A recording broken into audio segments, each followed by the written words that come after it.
ಕೆಪಾಸಿಟರ್ಗಳು. ಎಲ್ಲರಿಗೂ ನಮಸ್ಕಾರ. ಇಂದಿನ ತರಗತಿಯಲ್ಲಿ ನಾವು ವಿವಿಧ ರೀತಿಯ ಕೆಪಾಸಿಟರ್ಗಳು, ಅವುಗಳ ಚಾರ್ಜಿಂಗ್, ಡಿಸ್ಚಾರ್ಜ್ ಮತ್ತು ಪರೀಕ್ಷೆಯ ನಂತರ ಕುರಿತು ಚರ್ಚಿಸಲಿದ್ದೇವೆ. ಉದ್ದೇಶಗಳು: ಈ ವಿಡಿಯೋ ಸೆಷನ್ನ ಕೊನೆಯಲ್ಲಿ ನಿಮಗೆ ಸಾಧ್ಯವಾಗುವುದು ಕೆಪಾಸಿಟರ್ ಅನ್ನು ಚಾರ್ಜ್ ಮಾಡುವ ಮತ್ತು ಡಿಸ್ಚಾರ್ಜ್ ಮಾಡುವ ವಿವಿಧ ಅಪ್ಲಿಕೇಶನ್ಗಳಿಗಾಗಿ ವಿವಿಧ ಕೆಪಾಸಿಟರ್ಗಳನ್ನು ಗುರುತಿಸುವುದು. ಕೆಪಾಸಿಟರ್ಗಳು ಉತ್ತಮವೋ ಇಲ್ಲವೋ ಪರೀಕ್ಷಿಸಿ. ಮೊದಲು ಕೆಪಾಸಿಟರ್ಗಳ ಬಗ್ಗೆ ಸಂಕ್ಷಿಪ್ತವಾಗಿ ಚರ್ಚಿಸೋಣ. ಕೆಪಾಸಿಟರ್ಗಳು ಬ್ಯಾಟರಿಗಳಂತಿದ್ದು ಅವುಗಳು ವಿದ್ಯುತ್ ಶಕ್ತಿಯನ್ನು ಸಂಗ್ರಹಿಸುತ್ತವೆ ಮತ್ತು ಬಿಡುಗಡೆ ಮಾಡುತ್ತವೆ. ಬ್ಯಾಟರಿಗಳು ವಿದ್ಯುತ್ ಶಕ್ತಿಯನ್ನು ರಾಸಾಯನಿಕ ಶಕ್ತಿಯಾಗಿ ಸಂಗ್ರಹಿಸುತ್ತವೆ, ಆದರೆ ಕೆಪಾಸಿಟರ್ಗಳು ವಿದ್ಯುತ್ ಶಕ್ತಿಯನ್ನು ಸ್ಥಾಯಿ ವಿದ್ಯುತ್ತಿನ ಕ್ಷೇತ್ರದ ರೂಪದಲ್ಲಿ ಸಂಗ್ರಹಿಸುತ್ತವೆ. ಸ್ಥಾಯಿ ವಿದ್ಯುತ್ತಿನ ಕ್ಷೇತ್ರ ಬೇರೇನೂ ಅಲ್ಲ. ಎರಡು ಪ್ರತ್ಯೇಕ ವಾಹನಗಳು ವಿಭಿನ್ನ ವಿದ್ಯುತ್ ಶುಲ್ಕಗಳನ್ನು ಹೊಂದಿರುವಾಗ ಅವುಗಳ ನಡುವೆ ಸ್ಥಾಯಿ ವಿದ್ಯುತ್ತಿನ ಕ್ಷೇತ್ರವು ಅಸ್ತಿತ್ವದಲ್ಲಿದೆ. ಸ್ಥಾಯಿ ವಿದ್ಯುತ್ತಿನ ಕ್ಷೇತ್ರಗಳೆಂದರೆ ಎರಡು ವಸ್ತುಗಳು ವಿಭಿನ್ನ ಚಾರ್ಜರ್ಗಳನ್ನು ಹೊಂದಿದ್ದರೆ ಅವು ಪರಸ್ಪರ ಆಕರ್ಷಿಸುತ್ತವೆ. ಎರಡೂ ವಸ್ತುಗಳು ಒಂದೇ ಚಾರ್ಜ್ ಹೊಂದಿದ್ದರೆ ಅವು ಪರಸ್ಪರ ಹಿಮ್ಮೆಟ್ಟಿಸುತ್ತವೆ. ಸ್ಥಾಯಿ ವಿದ್ಯುತ್ತಿನ ಕೆಲವು ಉದಾಹರಣೆಗಳು: ನೀವು ನಿಮ್ಮ ಕೂದಲಿನ ಮೂಲಕ ಪ್ಲಾಸ್ಟಿಕ್ ಬಾಚಣಿಕೆಯನ್ನು ಓಡಿಸಿದರೆ ಮತ್ತು ಅದನ್ನು ಕೆಲವು ಕಾಗದದ ತುಂಡುಗಳ ಹತ್ತಿರ ಹಾಕಿದರೆ ನೀವು ಸ್ಥಿರ ವಿದ್ಯುತ್ತನ್ನು ನೋಡಬಹುದು. ಬಾಚಣಿಕೆ ಕಾಗದವನ್ನು ಅದರತ್ತ ಸೆಳೆಯುತ್ತದೆ. ವ್ಯತಿರಿಕ್ತ ಶುಲ್ಕಗಳು ಆಕರ್ಷಿಸುವ ಕಾರಣ ಚಾರ್ಜ್ಡ್ ಬಾಚಣಿಕೆ ಕಾಗದದಲ್ಲಿ ವಿರುದ್ಧ ಚಾರ್ಜ್ ಅನ್ನು ಪ್ರೇರೇಪಿಸುವ ಪರಿಣಾಮವಾಗಿ ಕಾಗದವು ಬಾಚಣಿಕೆಗೆ ಅಂಟಿಕೊಳ್ಳುತ್ತದೆ. ಬಿಂದುವಿಗೆ ಬರುವುದಾದರೆ ಕೆಪಾಸಿಟರ್ ಎರಡು ಟರ್ಮಿನಲ್ ಅಥವಾ ಎರಡು ವಾಹಕ ನಿಷ್ಕ್ರಿಯ ಘಟಕವಾಗಿದೆ. ಇದು ಶಕ್ತಿಯನ್ನು ಉತ್ಪಾದಿಸುವುದಿಲ್ಲ, ಬದಲಿಗೆ ಅವು ಅದನ್ನು ಹೊರಹಾಕುತ್ತವೆ. ಇದನ್ನು ವಾಹಕ ಅಥವಾ ಕಾಗದ, ಸೆರಾಮಿಕ್ ಮತ್ತು ಗಾಳಿಯಂತಹ ಡೈಎಲೆಕ್ಟ್ರಿಕಲ್ ವಸ್ತುಗಳಿಂದ ಬೇರ್ಪಡಿಸಲಾಗುತ್ತದೆ. ಕೆಪಾಸಿಟರ್ಗಳ ಎರಡು ಟರ್ಮಿನಲ್ಗಳಲ್ಲಿ ಬ್ಯಾಟರಿ ಟರ್ಮಿನಲ್ಗಳನ್ನು ಸಂಪರ್ಕಿಸಿದಾಗ ಪ್ರತಿ ವಾಹಕದ ಮೇಲೆ ಸಂಗ್ರಹಗೊಳ್ಳುವ ವಿರುದ್ಧ ಶಕ್ತಿಗಳು ಪರಸ್ಪರ ಆಕರ್ಷಿಸಲು ಪ್ರಯತ್ನಿಸುತ್ತವೆ, ಆದರೆ ಅವುಗಳ ನಡುವೆ ಇರುವ ಇನ್ಸುಲೇಟರ್ ಅದನ್ನು ಅನುಮತಿಸುವುದಿಲ್ಲ. ಬ್ಯಾಟರಿ ಟರ್ಮಿನಲ್ಗಳನ್ನು ತೆಗೆದ ನಂತರ ಧನಾತ್ಮಕ ಮತ್ತು ಋಣಾತ್ಮಕ ಶುಲ್ಕಗಳು ಕೆಪಾಸಿಟರ್ನಲ್ಲಿ ಉಳಿಯುತ್ತವೆ. ದೀಪದ ಉದ್ದಕ್ಕೂ ದೀಪವನ್ನು ಸಂಪರ್ಕಿಸಿದಾಗ ಸಂಗ್ರಹಿಸಿದ ಶುಲ್ಕಗಳು ಹೊರಗೆ ಹರಿಯುವ ಮಾರ್ಗವನ್ನು ಪಡೆಯುತ್ತವೆ ಮತ್ತು ದೀಪವು ಹೊಳೆಯಲು ಪ್ರಾರಂಭಿಸುತ್ತದೆ. ಎಲ್ಲಾ ಶುಲ್ಕಗಳು ಮುಗಿದ ನಂತರ ದೀಪವು ಆಫ್ ಆಗುತ್ತದೆ. ಕೆಪಾಸಿಟರ್ನ ಪರಿಣಾಮವನ್ನು ಕೆಪಾಸಿಟನ್ಸ್ ಎಂದು ಕರೆಯಲಾಗುತ್ತದೆ. ಕೆಪಾಸಿಟನ್ಸ್ ಘಟಕವು ಫ್ಯಾರಡ್ ಆಗಿದೆ. ಇದನ್ನು ಎಫ್ ಎಂದು ಸಂಕ್ಷಿಪ್ತಗೊಳಿಸಲಾಗಿದೆ. ಇದಕ್ಕೆ ವಿಜ್ಞಾನಿ ಮೈಕಲ್ ಫ್ಯಾರಡೆ ಹೆಸರಿಡಲಾಗಿದೆ. ನಾವು ವಿವಿಧ ರೀತಿಯ ಕೆಪಾಸಿಟರ್ಗಳನ್ನು ಚರ್ಚಿಸೋಣ. ಕೆಪಾಸಿಟರ್ಸ್ಗಳನ್ನು ಮೂಲತಃ ಸ್ಥಿರ ಕೆಪಾಸಿಟರ್ಗಳು ಅಥವಾ ವೇರಿಯೇಬಲ್ ಕೆಪಾಸಿಟರ್ಗಳು ಎಂದು ವರ್ಗೀಕರಿಸಲಾಗಿದೆ. ಉತ್ಪಾದನೆಯ ಸಮಯದಲ್ಲಿ ಕೆಪಾಸಿಟರ್ಸ್ನ ಮೌಲ್ಯವನ್ನು ನಿಗದಿಪಡಿಸಲಾಗಿದೆ ಮತ್ತು ನಂತರ ಬದಲಿಸಲಾಗದ ಕೆಪಾಸಿಟರ್ಗಳನ್ನು ಸ್ಥಿರ ಕೆಪಾಸಿಟರ್ಗಳು ಎಂದು ಕರೆಯಲಾಗುತ್ತದೆ.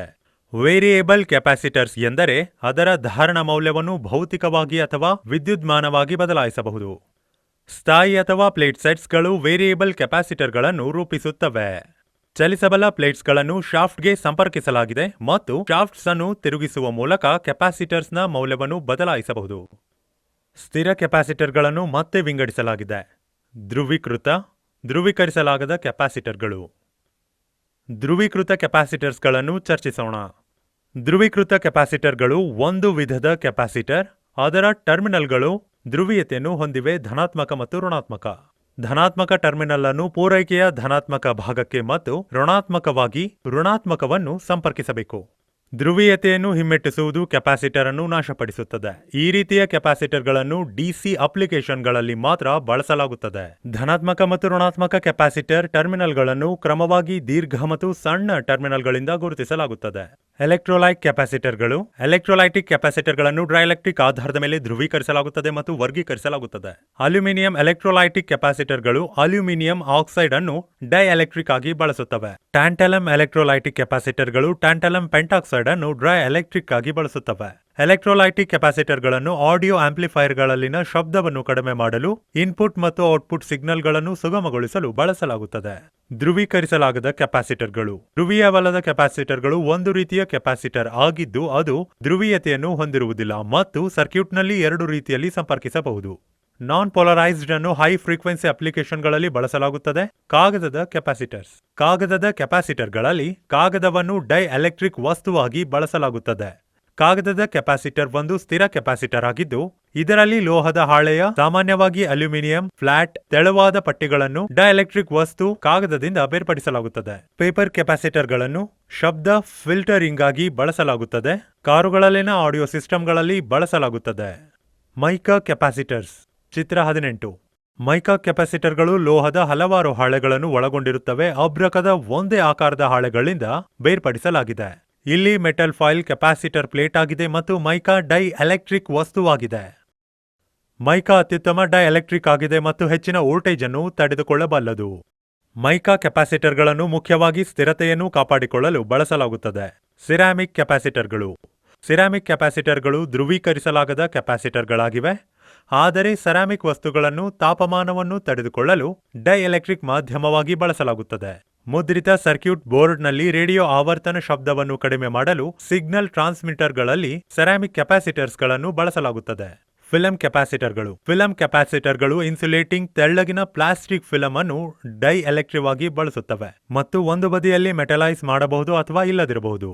ಫಿಲ್ಮ್ ಕೆಪಾಸಿಟರ್ಗಳು ಧ್ರುವೀಕೃತವಲ್ಲದ ಪ್ರಕಾರವನ್ನು ಹೊಂದಿರುತ್ತವೆ ಮತ್ತು ಎಸಿ ಸರ್ಕ್ಯೂಟ್ಗಳಲ್ಲಿ ಬಳಸಲಾಗುತ್ತದೆ.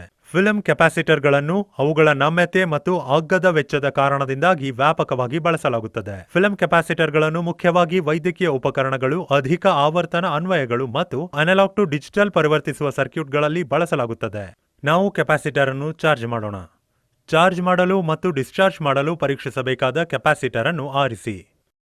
ವೋಲ್ಟ್ ಮೀಟರಲ್ಲಿನ ಸೂಕ್ತವಾದ ಶ್ರೇಣಿಯನ್ನು ಬಳಸಿಕೊಂಡು ವೋಲ್ಟ್ ಮೀಟರ್ನ 2 ಲೀಡ್ಗಳನ್ನು ಕೆಪಾಸಿಟರ್ನ ಲೀಡ್ಗಳಿಗೆ ಸ್ಪರ್ಶಿಸಿ. ಯಾವುದೇ ವಿಚಲನವಿದ್ದರೂ 2 ಲೀಡ್ಗಳನ್ನು ಸಂಪರ್ಕಿಸಿ. ಸಾಕಷ್ಟು ದೀರ್ಘ ಪ್ರತಿರೋಧದ ಮೂಲಕ ಡಿಸ್ಚಾರ್ಜ್ ಮಾಡಲು ಸಮಯ. ವೋಲ್ಟ್ ಮೀಟರ್ನೊಂದಿಗೆ ಕೆಪಾಸಿಟರ್ ಸಂಪೂರ್ಣವಾಗಿ ಡಿಸ್ಚಾರ್ಜ್ ಆಗಿರುವುದನ್ನು ಖಚಿತಪಡಿಸಿಕೊಳ್ಳಿ.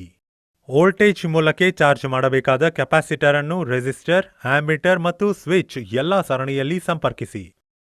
ಕೆಪಾಸಿಟರ್ಗೆ ಸಮಾನಾಂತರವಾಗಿ ವೋಲ್ಟ್ ಮೀಟರ್ ಅನ್ನು ಸಂಪರ್ಕಿಸಿ.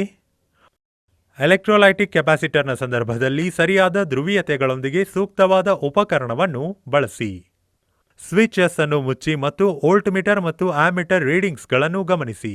ಕ್ಷಣಾರ್ಧದಲ್ಲಿ ಆಮ್ಮೀಟರ್ ಓದುವಿಕೆ ವೇಗವಾಗಿ ಹೆಚ್ಚಾಗುವುದನ್ನು ಮತ್ತು ಕ್ರಮೇಣ ಕಡಿಮೆಯಾಗುವುದನ್ನು ನೀವು ನೋಡಬಹುದು ಮತ್ತು ವೋಲ್ಟ್ ಮೀಟರ್ ಓದುವಿಕೆ ಶೂನ್ಯವಾಗಿರುತ್ತದೆ. ಚಿತ್ರ 37. ಕೆಲವು ಸೆಕೆಂಡುಗಳ ನಂತರ ವೋಲ್ಟ್ ಮೀಟರ್ ಓದುವಿಕೆ ಮೂಲ ವೋಲ್ಟೇಜ್ಗೆ ಸಮನಾಗಿರುತ್ತದೆ ಮತ್ತು ಆಮ್ಮೀಟರ್ ಓದುವಿಕೆ ಶೂನ್ಯವಾಗಿರುತ್ತದೆ. ಚಿತ್ರ 38. ಕೆಪಾಸಿಟರ್ ಸಂಪೂರ್ಣವಾಗಿ ಚಾರ್ಜ್ ಆಗಿದೆ ಎಂದು ತೋರಿಸುತ್ತದೆ. ಹಂತ 6. ಸ್ವಿಚಸ್ ತೆರೆಯಿರಿ. ವಿಸರ್ಜನೆಯನ್ನು ಚರ್ಚಿಸೋಣ. ಸರ್ಕ್ಯೂಟ್ನಲ್ಲಿ ತೋರಿಸಿರುವಂತೆ ಹೊಸ ಬಿಂದುವನ್ನು ರಚಿಸಿ. ಚಿತ್ರ 39. ಈಗ ಬಿ ಪಾಯಿಂಟ್ನಲ್ಲಿ ಸ್ಥಾನಗಳನ್ನು ಬದಲಿಸಿ. ಚಿತ್ರ 40. ಇದು ಕೆಪಾಸಿಟರ್ ಡಿಸ್ಚಾರ್ಜ್ ಅನ್ನು ಪ್ರತಿರೋಧಕ ಆರ್ ಮೂಲಕ ವಿರುದ್ಧ ದಿಕ್ಕಿನಲ್ಲಿ ಮಾಡುತ್ತದೆ. ಆಮ್ಮೀಟರ್ನಲ್ಲಿ ಕರೆಂಟ್ ಋಣಾತ್ಮಕವಾಗಿ ಓದಿದಾಗ ಮತ್ತು ವೋಲ್ಟ್ ಮೀಟರ್ ರೀಡಿಂಗ್ಸ್ಗಳು ಶೂನ್ಯಕ್ಕೆ ಕಡಿಮೆಯಾದಾಗ ಕೆಪಾಸಿಟರ್ ಡಿಸ್ಚಾರ್ಜ್ ಆಗುವುದನ್ನು ನೀವು ನೋಡಬಹುದು. ಚಿತ್ರ 41. ಕೆಪಾಸಿಟರ್ಗಳ ಪರೀಕ್ಷೆಯನ್ನು ಚರ್ಚಿಸೋಣ. 1 ಕಿಲೋ ಓಮ್ ಚಿತ್ರ 42 ವ್ಯಾಪ್ತಿಯೊಂದಿಗೆ ಮಲ್ಟಿಮೀಟರ್ ಅನ್ನು ಪ್ರತಿರೋಧ ಮೋಡ್ನಲ್ಲಿ ಹೊಂದಿಸಿ.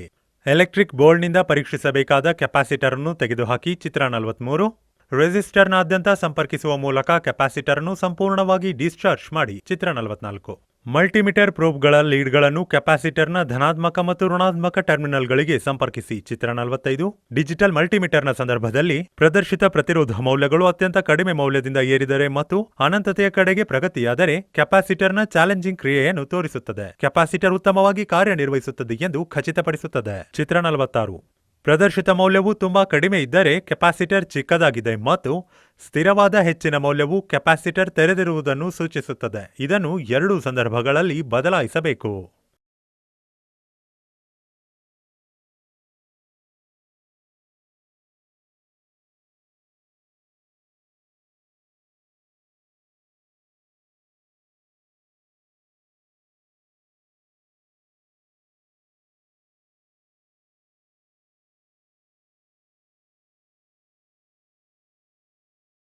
ಹಂತ 6. ಅನಲಾಗ್ ಮಲ್ಟಿಮೀಟರ್ನ ಸಂದರ್ಭದಲ್ಲಿ